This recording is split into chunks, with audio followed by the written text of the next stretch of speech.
I'm Josh Krichefski. I am Global COO of MediaCom. I believe that people are any business's greatest assets. Never before has there been a time where we need to be thinking about our people's well-being than right now. I think we're living in quite difficult times. I think we've obviously just been through a pandemic. Now there's a cost of living crisis. We have inflation all over the world. People are struggling, and that affects people's well-being. Not that that's a new thing. I think well-being and also mental health, which is something I'm very passionate about, have been issues to work on and to put more at the centre of policy making for some time now. It's something that I've been passionate about for many years. I've been working at my company for 11 years. I started taking a really big interest in well-being when I was the CEO of our UK business, and it became clear to me that it was something that was not only very important to our people, but also that, from my own experiences of anxiety related to workplace stress. So I would personally struggle with insomnia when I was really stressed with work. I was quite conscious of the fact that if I'm suffering from that, I bet loads of people suffer from that. And it was something that I felt I wanted to normalise in our business, the conversation around that. So we had a big focus on changing kind of really the culture in our business to become a place where people could feel like they could really be themselves at work and try and normalise the conversation around, well-being, around wellness, around mental health. And when we did this, and we did it in quite a structured way, it really had a lasting impact on the culture of our business and quite a sort of tangible impact on our business performance as well. It made me realise that this is something that actually, if we can focus systemically and institutionally on how we work as a business, not just in the UK, now I do a global job, but all over the world, hey, let's see what impact that has on the business everywhere. And it's quite difficult to measure, because there's always going to be many variables that impact how successful a business is. But definitely, since we've been focusing more on well-being and mental health in our business performance has just continued to improve and improve and improve and improve. We talk a lot to our partners and to our clients about the program that we have in place, and we help them with theirs as well. That kind of got me thinking about what more we can do in the world of business as a whole, and what kind of changes should the world of business make, and how more can businesses measure well-being in their companies. Then I was introduced to Jan, and we talked a lot about measurement and reporting, and I felt like there was a lot that we could get from each other actually in that relationship, and I was really inspired by what he wants to do with the World Wellbeing Movement, and I wanted MediaCom to be part of that. So it was a bit of a no-brainer, really, and I'm really proud that we're a founding company among all these other great companies. I am spearheading a campaign which is really, I'd say it's kind of a manifesto for the new era of mental health in business, and this is focused on the UK.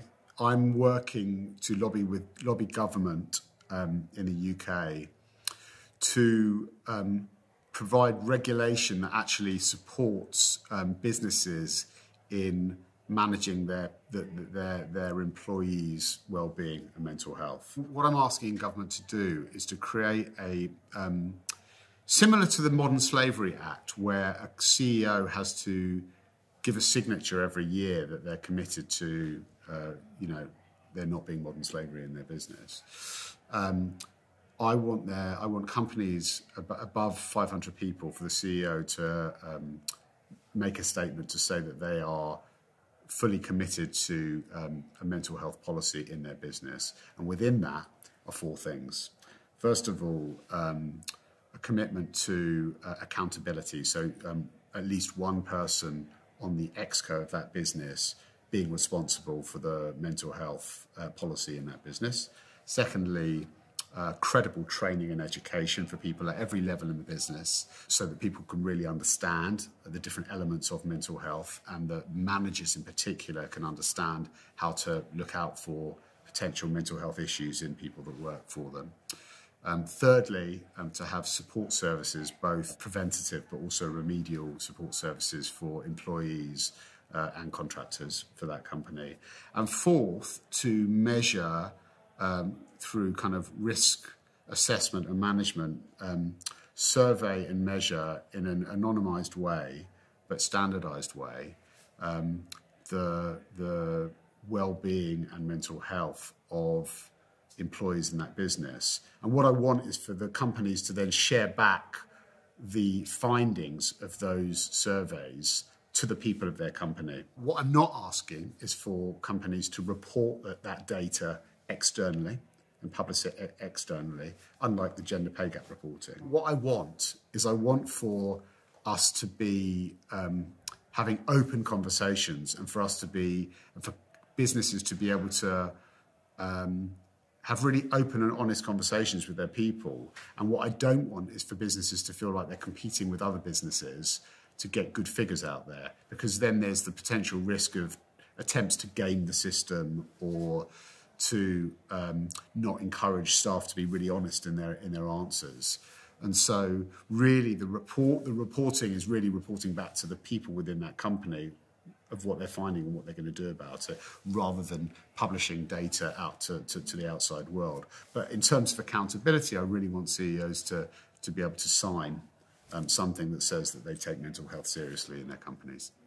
What I love about the World Wellbeing Movement is it's a movement. So we already have 500 companies, I think there's 14 founding companies in the World Wellbeing Movement, which covers about 500,000 or more than 500,000 employees in those 14 companies. And that's a very collaborative, by virtue of it being a movement, it needs to be collaborative and it needs to be about sharing of best practice and also sharing of things that are not relevant and not useful and won't have a real impact. And that was what most attracted me to the World Wellbeing Movement in the first place. So I think something that's been quite interesting during the pandemic has been that companies and leaders of companies have started talking a lot more about well-being and mental health. And I think that that's come out of the fact that it's been widely publicised, the negative impact of the pandemic on people's mental health. I suppose if I was to be slightly cynical, I might say that some of those leaders may start talking about that from a box-ticking exercise.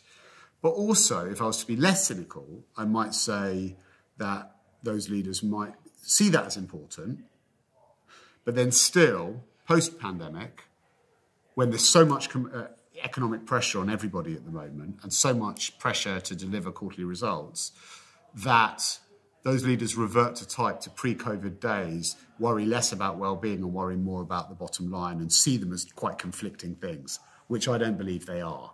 That's why, when I talk about the campaign that I'm doing to lobby government to look at how they can support business, I'm doing that because I want to keep the focus on that conversation, and I don't want this thing to happen post-COVID, that people revert to type and leaders revert to type and business stops focusing on well-being.